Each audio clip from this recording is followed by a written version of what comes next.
اگر تھوڑا ذوق ہوئے تو کہہ چھوڑو سبحان اللہ۔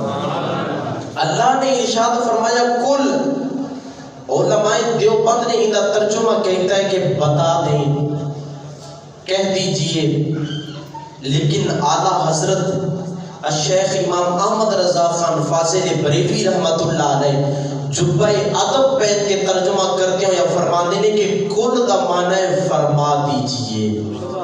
انہاں ترجمہ کیتا ہے بتا دیجئے، کہہ دیجئے، کہہ دے، بتا دے، انہاں یہ ترجمہ کیتا ہے۔ یہ بات واضح ہو گئی کہ سنی جدو بھی حضور دی گل کرتے نہیں ادب نال کرتے نہیں۔ فرمایا کہ کل اللہ کلام کر رہی ہے مصطفیٰ دے نال۔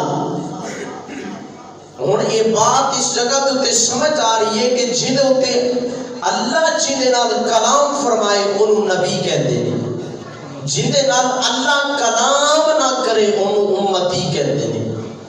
سب تو پہلا فرق ہے کہ تواڈی میری بشریت دے اندر یہ فرق ہے، او بشر ہے کہ جن دے نال اللہ کل کہہ کے کلام فرما رہی ہے، جن دے نال اللہ کلام کرے انہوں نبی کہتے ہیں۔ پھر میری طرف توجہ کریا جے، اللہ قرآن مجید فرقان حمیدی سورۃ النساء دی آیت نمبر 82 تے اعلان فرما رہے افلا یتدبرون القرآن، اگر قرآن تے تسی غور کرو، ولو کان من عند غیر اللہ، اگر یہ غیر اللہ دا کلام ہوندا لوجد فی اختلافا کثیرا، اللہ فرماتا ہے کہ ان دے اندر اختلاف ہوندا، اگر یہ کسی بندے دا کلام ہوندا تے ان دے اندر اختلاف پایا جاتا، ان دے اندر جھگڑا و فساد پایا جاتا۔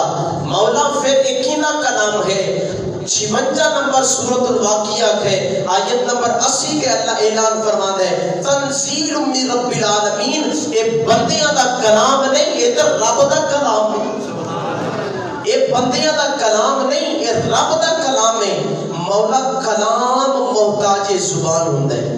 ویکھو میں تواڈے نال کلام کر رہی ہاں، گفتگو کر رہی ہاں، اپنی زبان دے نال کر رہی ہاں، کلام محتاج زبان ہوندا ہے۔ مولا تیری تو زبان نہیں، تیری شان ہی ہے کہ لیس کمثلہ شیء، تیری شان ہی ہے کہ کائنات تیرے کن دی محتاج ہے۔ مولا تیری شان ہی ہے کہ قل هو اللہ احد اللہ الصمد لم یلد ولم یولد ولم یکن لہ کفوا احد۔ مولا تیری تو کوئی زبان نہیں، پھر کلام کہنی ہے جنی زبان نہیں انہیں کو کلام نہیں کیتا جاتا۔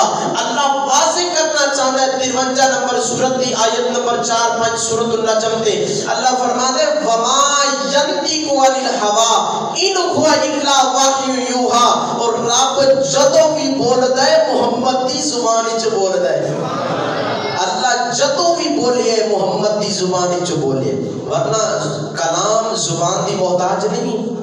جدوں بھی گفتگو کرنی ہوئے زبان دی ضرورت ہے، لیکن اللہ نے محبوب دی زبان دے وچوں قرآن امت تک پہنچایا۔